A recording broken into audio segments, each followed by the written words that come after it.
جنت میں جائیں تو وہ نہیں جائیں گے، ٹھہر جائیں۔ پوچھا جائے گا، اللہ اسی کے فرشتوں سے کچھ کہلوائے گا کہ دیکھو کیوں نہیں جاتے؟ کہا رب ہم نہیں جاتے۔ کہا کیوں نہیں جاتے؟ کہا جو جہنم کی آگ میں جل رہے ہیں نا، جن کو تم نے جہنم میں پھینک دیا نا، یہ میرے مریدین ہیں، یہ میرے متوسلین ہیں، یہ میرے محبین ہیں۔ اے مولا، یہ میرے ساتھ دنیا میں بیٹھا کرتے تھے، تیری بارگاہ میں میرے ساتھ سربا سجود ہونے آیا کرتے تھے، تیرے حبیب پر جب میں کھڑا ہو کر سلام پڑھتا تھا نا تو یہ بھی میرے ساتھ کھڑے ہو کر سلام پڑھتے تھے، یہ دنیا میں میرے ساتھ تھے۔ آج میرا زمین گوارا نہیں کرتا کہ دنیا میں جو میرے ساتھ تھے آج میں ان کو چھوڑ کر اکیلا جنت میں چلا جاؤں، اے رب میں نہیں جاتا۔ تو رب فرماتا ہے کیا اپنے چاہنے والوں کو پہچانتے ہیں؟ پہچان لیں کا بالکل پہچاننے والا کہیں بھی پہچانے۔ کہا جائیے اپنے ہاتھ سے جہنم سے نکال کر جنت میں لے جائیے۔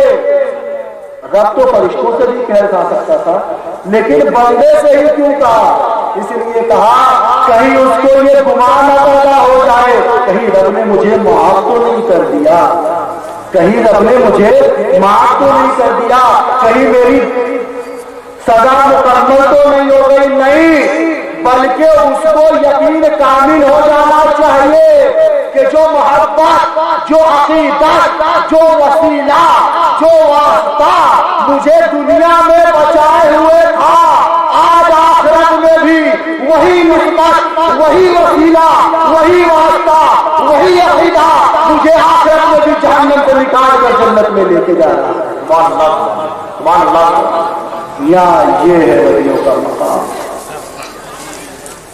حضرت جنید بغدادی علیہ رحمت و رضوان جا رہے تھے تو راستے میں ایک دریا آیا، اپنے مرید کے ساتھ جا رہے تھے تو راستے میں ایک دریا آیا، تو مرید نے کہا حضرت دریا آ گئی ہے، کیسے پار کریں گے؟ حضرت جنید فرماتے ہیں کوئی دقت نہیں، یا جنید کہتے ہوئے پار ہو گیا، یا جنید کہتے ہوئے پار ہو گیا۔ اچھا، اس نے شروع کیا یا جنید یا جنید یا جنید یا جنید، پانی پر چلنے لگا، پانی پر چلنے لگا۔ اب بیچ میں پہنچا نا تو وہ مسٹر شیطان آ گیا، کیا کرتا ہے تم؟ یا جنید کہتا ہے؟ ارے جنید تو یا اللہ کہتے پار ہوئے تھے اور تم کہہ رہے یا جنید تمہارا دماغ ٹھکانے ہے؟ جنید اللہ سے زیادہ بڑا ہو گیا، ہاں جنید اللہ سے زیادہ بڑے ہیں۔ یا اللہ تو ڈائریکٹ راستہ دکھانے لگا، ڈائریکٹ راستہ کون دکھاتا ہے؟